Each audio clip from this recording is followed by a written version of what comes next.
Everything that I'm going to be talking about today is from the book The Zombie Survival Guide, unless otherwise stated.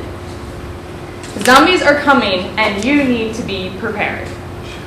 Knowing how to identify a zombie, protect yourself from one or many zombies, knowing the basics of weaponry, and knowing what to do in the event of a zombie attack is essential for surviving a zombie outbreak. First, I'm going to talk about the general information and the physical attributes of zombies. Then I'll go into what weapon supplies you will need and what to do in the event of a zombie invasion. Now, what is a zombie outbreak? Wikipedia defines a zombie outbreak as a widespread rise of zombies hostile to human life that engages in general assault on civilization.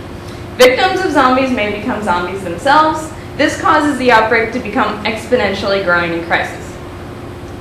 Now, what is Solanum is the virus responsible for zombies.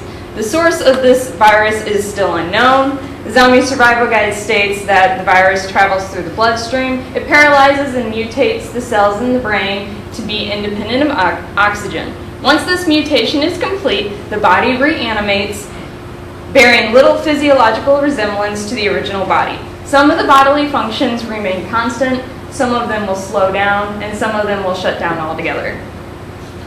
Zombie attributes. A zombie's eyesight is normal, though it is said that they might not rely on their eyesight very much. They have excellent hearing, they can hunt, feed, and fight in complete and total darkness. They have an acute sense of smell with a 1 mile radius. They have a normal sense of taste. They do prefer their meat to be fresh and not rotting. They have absolutely no sense of touch. This is what makes a zombie so dangerous, that a zombie will attack you until you destroy the brain. They're not going to stop. They have the same strength as when they were alive, so it depends on what zombie it is. They walk with a slouch or a limp. They're pretty uncoordinated. It's about 1.5 seconds per step, though this is directly related to their leg length, of course. Don't underestimate the slowness of a zombie. For example, the tortoise and the hare story. They're not going to stop, and they don't need to breathe like we do, so they don't need to take breaks, and they're just going to keep coming after you. So, a zombie appears to be decaying or rotting, and it's because they are. Zombies are reanimated corpses. They're still dead, and they still decay. This gives the zombie a lifespan of 3 to 5 years if you don't destroy them. On that note,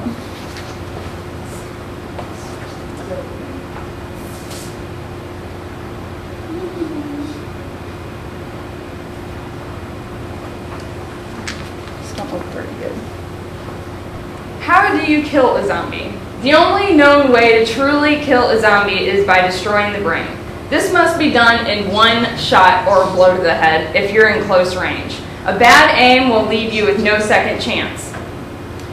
In the event of an outbreak, take defense. Don't try and flee the city. The roads will be riddled with stalled cars and with non-moving cars in panic. This is a recipe for violent mobs. You want to gather your weapons, prepare for a fight, and stay put.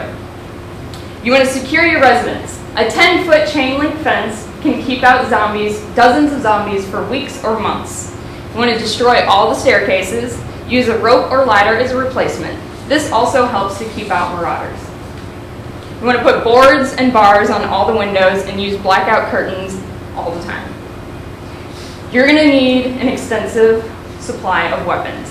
You want to have a rifle with at least 500 rounds, a 12-gauge shotgun with at least 250 shells, a 45 caliber pistol with at least 250 rounds, silencers, and you want silencers, a scope, and night vision scope. You want a heavy crossbow with at least 150 bolts. This is a good replacement if you don't have any silencers or you can't find any.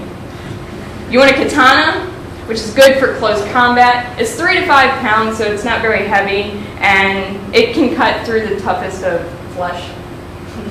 You want a short-bladed sword, 2 6 to 8 inch knives, a small hatchet or steel crowbar. These are really good for bashing in the skull because they're really sharpened, but they're also easy to handle. Now, surviving an attack. Rule number 1 from the motion picture Zombieland, cardio. Zombies are relentless, and you need to have the endurance for a prolonged battle. Rule number 2, double tap. Even if you're slightly unsure if you got them, shoot them again. You need to have enough food, water, and fuel supplies stored. Scavenge in groups if you can, and keep yourself well armed. Get as high up as you can. If you're on a one-story building, get on the roof. The higher up you are, the safer you are. Control your perimeter constantly. Do this 24/7 if you're in a group. Do it during the daylight if you're on your own. Keep your residence secure at all times. Grow a garden. Consumption of canned or stored goods should be done as a last resort. You want to keep yourself entertained. Boredom can lead to paranoia, delusion, and sense of hopelessness. You want to wear earplugs. The constant moan of zombies can be a type of psychological warfare. You want to soundproof your residence if you can. In case of a fire complete invasion, have multiple escape routes planned and survival pack and weapons ready to find a new shelter and start over.